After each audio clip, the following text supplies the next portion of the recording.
Hi guys, to start the week in math, we're going to be focusing on lesson 89 and 90. Okay, so lesson 89 is going to be talking about analyzing prisms. A prism is a three-dimensional solid with two congruent bases. These congruent bases are parallel. Now remember when we say congruent, we're meaning that they must be exactly the same shape and the same size. In other words, they must be identical. Okay, so the shape of the base determines the name of the prism. So if the base is a triangle, then it's going to be a triangular prism. If the base is rectangular, then it's a rectangular prism, and so forth. Okay? The word base, though, however, does not mean the bottom of the figure. It basically means the faces of each side of the figure. Think about a game board dice. It has 6 sides, or we say 6 faces. Same is true for this particular lesson. However, the figures can be turned so that the bases are in different positions. That's why it's not necessarily just the bottom. Being that you can turn a game board dice, you have several different faces. Now, as you see on my board here, the edges are the lines that connect to form the shape. So the edges are what is shown in green. That's these lines here. I tried my best to draw a three-dimensional cube, but if you were to count the lines, the green lines, you will see that this particular prism has 12 edges. Those are the lines that connect to form the shape. Now the vertices, which is shown here in purple, that refer to the points where each line connects, okay? So this particular prism has 8 vertices. You have 4 on the top and 4 on the bottom. Okay, hopefully that helps you guys to understand this particular lesson. As you move forward, it will also ask you questions regarding identifying the shape. You can just turn to the page on top of page 581 and utilize the illustrations on top of that page to help you with some of the lesson practice. One last thing in this section, as you continue to study the prisms and identify the parallel or rectangular faces, remember that 2 faces of a prism are parallel. They will be opposite of one another. So look for any opposite faces, like for example, the triangles. If you can see here, you have the face that's on the upper left-hand side here.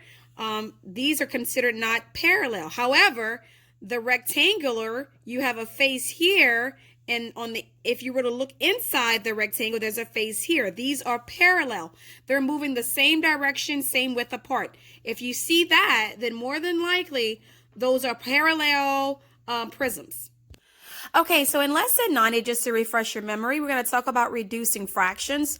On the board, you see an example. My fraction actually was 4/8. I used the greatest common factor to help reduce the fraction for me. I found that the factors of 4 are 1, 2, and 4, meaning 1 times 4 is 4, 2 times 2 is 4, and 4 times 1 is 4. Now the factors of 8, factors meaning the numbers that we multiply together to equal these individual numbers. The factors of 8 are 1, 2, 4, and 8. Now I'm going to see which number do I have in common. Well, the numbers that I have in common are 1, 2, and 4. However, you're looking for the largest number that each have in common, which will be 4. Therefore, I'm going to divide my numerator by 4 and my denominator by 4, which reduces 4/8 to 1/2. Also, an easier way of doing the halves is if you were not to do this step that I did and just were to look at the numerator and you see that the numerator is half of the denominator, that's an indication there that this will automatically reduce to 1/2. So for example, if your fraction was say 6/12, we know that that would reduce to 1/2 because 6 is half of 12. 5/10 would reduce to 1/2, and so forth. But if your fraction is not, your numerator is not half your denominator, then you can utilize this format to help you reduce these fractions. Okay, here is an example of reducing a percentage.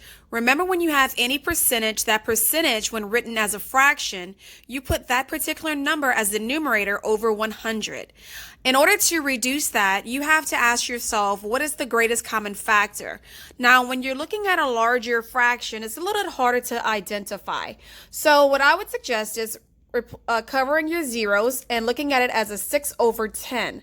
Then you can go from there. You know that 2 is one of the greatest common factors for both 6 and 10. With that being said, you would divide 60 over 100 by 20. With that being said, it would reduce to 3/5. Okay, so today in science, you guys are going to be talking about the nitrogen and water cycle. You're going to be reading pages 198 to 201. Like carbon and oxygen, nitrogen is another very important gas for life. The nitrogen cycle has 2 different paths, each with a different starting point. One path takes the nitrogen from the air to the nitrogen fixing bacteria, and then to plants, animals, and finally to decomposers. The other path can start with nitrogen from dead organisms and go to decomposers, bacteria, and then plants.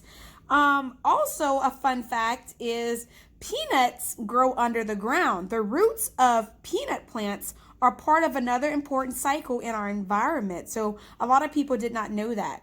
But just to cover what types of gases that are found in the air, you have nitrogen, oxygen, and other gases, including carbon dioxide. However, air is mostly made up of nitrogen. So not many people are aware of that while learning this, but plants, animals, and people do not use nitrogen when it is in its form of a gas. So that is why this is one interesting little fun fact that we're learning about today in science. Okay, guys, the last thing in science will be the water cycle section. I just want to kind of point out a few things on the water cycle itself. Please make sure you study the path of the arrows so that way you can see how the water cycle actually works. So evaporation, which is the process of water changing to a vapor or gas. So what causes evaporation of the bodies of water? Well, the sun heats the water, which would make it evaporate. The next step would be condensation, which is the process of water vapor changing back into a liquid. What causes that vapor to condense is the cooling of the water vapor. Next thing you could see in your water cycle will probably be precipitation, which is, of course, remember, for precipitation is not specifically just rain. It can be snow, it can be hail, it can be any type of form of liquid or water product that falls from the sky to the ground, okay? So from that, there is a process through which plants release water vapor into the air, which is transpiration, which comes, what helps plants receive water vapor is called the stomata. And stomatas are tiny openings in the plant stems and the leaves. So these are a couple of things that you guys can focus on when you're reading this particular lesson. Make sure that, again, that you study the diagrams. They will probably be on your quizzes and tests of the water cycle and the nitrogen cycle. That is the lesson for the day. Hope you have a great day.